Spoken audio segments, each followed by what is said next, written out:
Shalom, shalom, shalom.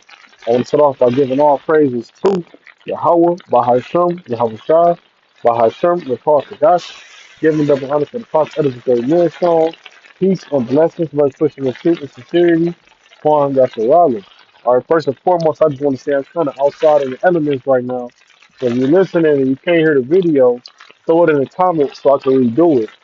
You know, if it's like the wind and everything too loud, I'll just redo it. But if y'all can hear me, thumbs up or, whatever, it'll be good. This is Revelation chapter 11, verse 14. The second woe is past, and behold, the third woe cometh quickly. All right, right now is October 30th, 2025. I know it say that up there. That's just when I made this lesson, 2023, August 15th. No, that's like I think that's when I added the first verse to this lesson, something like that. But right now it's actually 2025, October 30th. All right, and we closer to this than we think we are. The second war was past. World War II is gone. And behold, the third war coming quickly. And of course, the reason why the scripture said coming quickly is because 1,000 years is but a day to the Lord. So for us, we thinking, yeah, it's been 80 years since the last world war. All right. But to the Lord, that was a mere moment ago. That wasn't that long ago, really. All right.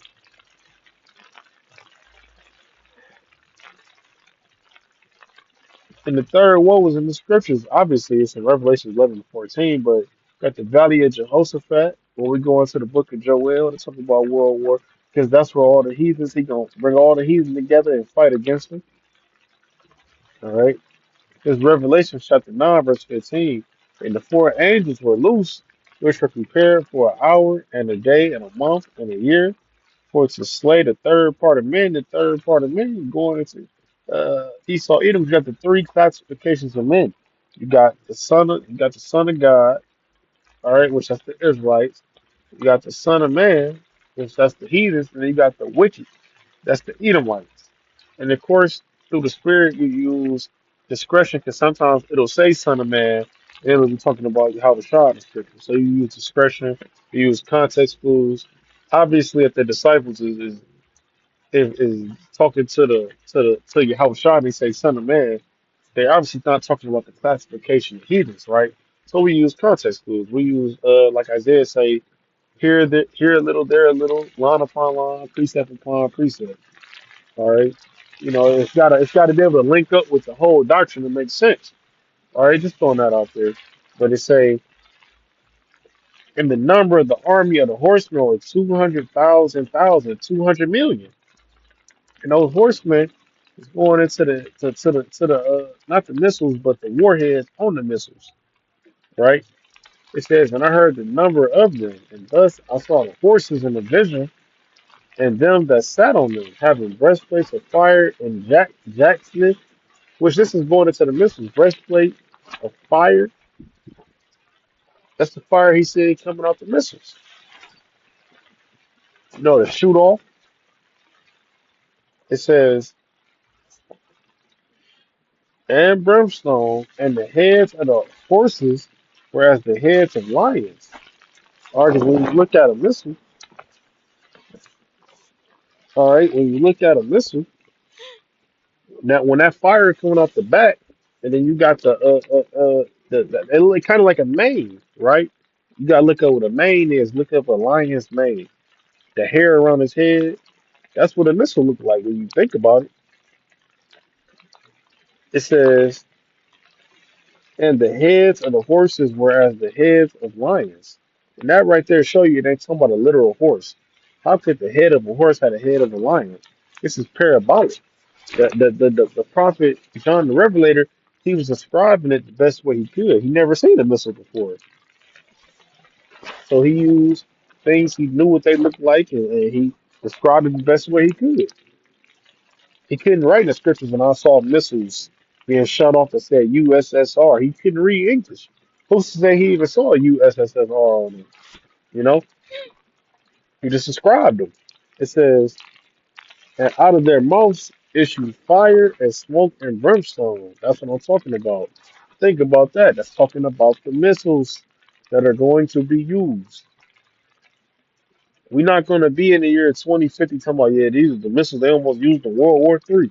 No, these missiles you see now, they are going to be used in World War III.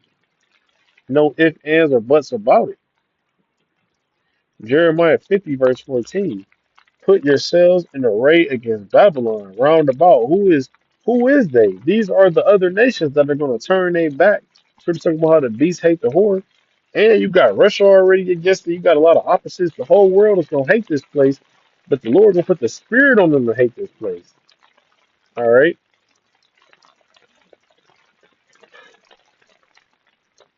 It says, all ye that bend the bow, shoot at her. Nigga, if you got a missile in your country, you better cock it back and aim it at America. That's what they gonna do. North Korea got three goddamn missiles. They gonna aim all three at America. For she have sinned against the Lord. How did this place sin against the Lord? Blasphemy. It wore out the saints. It did everything. It slew Yahushua. Everything Yahushua was for, they went against it.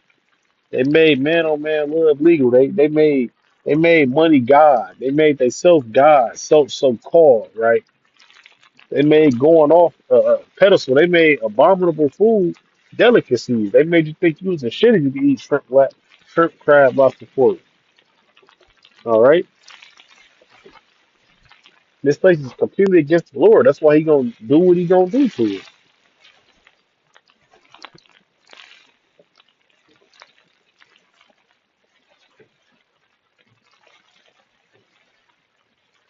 It says,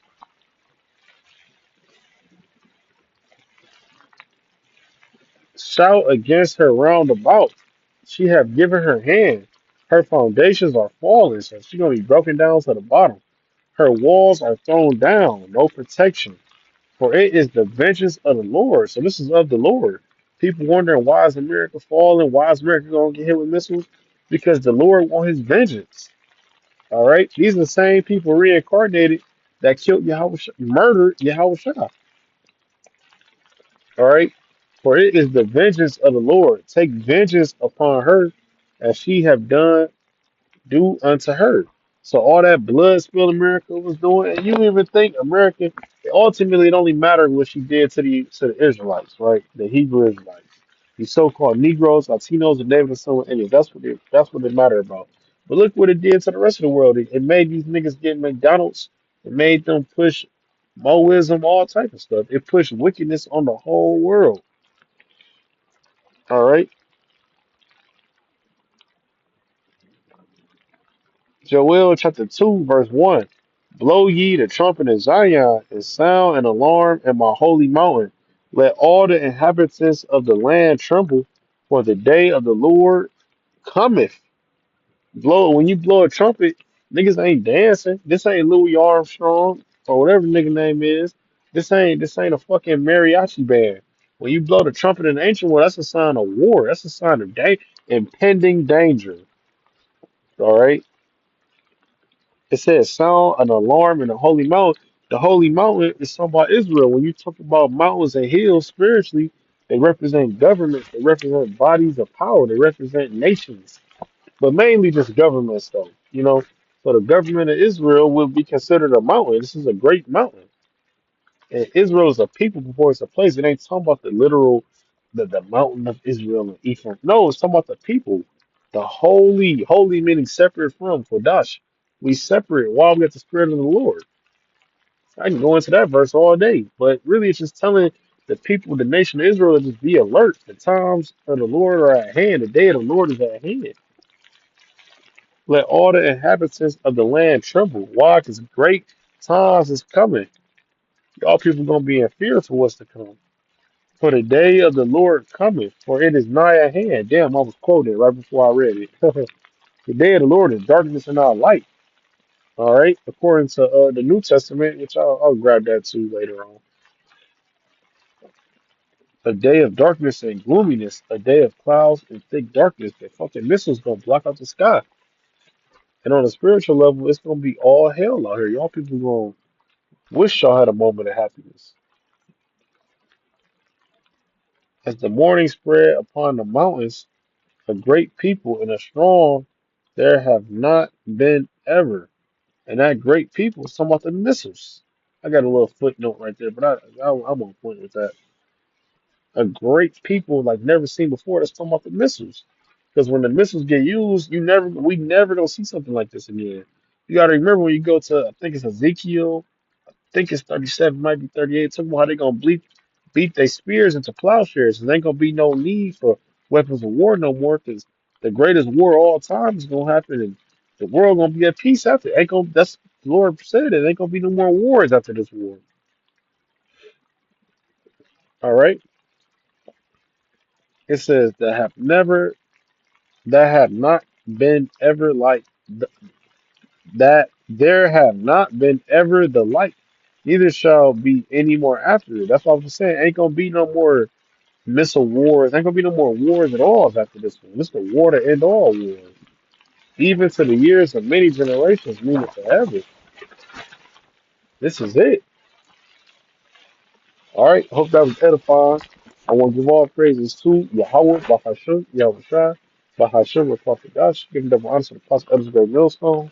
Peace and blessings, much Christian is truth, sincerity, and Kwam Yasharala.